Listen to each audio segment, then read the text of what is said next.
আপুনি দোয়া কৰিব হা খাই লৈ ছোৱালীজনীৰ কাৰণে আল্লাহ যাতে মাফ কৰে। মোৰ খুব দুখ লাগিছে। আপোনাৰ ক'ত যায় ক'ত যায় কানে দিনো শুনে কানে দিনো শুনে কিবা খাব ইয়াতে বসে যি আছে দিয়াচোন বুঢ়া মানুহ চাহ দিয়া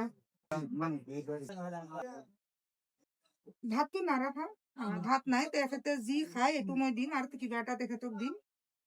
তো আমার এটা দুঃখজনক কথা, এজন ইউটিউবার আমার নগাঁৱৰ আছিলে ছোৱালীজনী আৰফিন নাম তেখেতৰ মৃত্যু হৈছে আপোনালোকে সকলোৱে চাগে জানেই।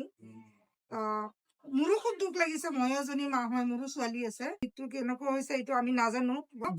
আল্লাহৰ তাত সদায় আমি দোৱা কৰিম তেখেতৰ যাতে আত্মাই শান্তি পায় আৰু আল্লাহ তেখেতক মাফ কৰি দি, যদি নিজেও গুণা কৰিছে তা আল্লাহ যাতে তেখেতৰ গোটা মাফ কৰে। আপুনি দোয়া কৰিব হা খাই লৈ ছোৱালীজনীৰ কাৰণে আল্লাহ যাতে মাফ কৰে। মোৰ খুব দুখ লাগিছে।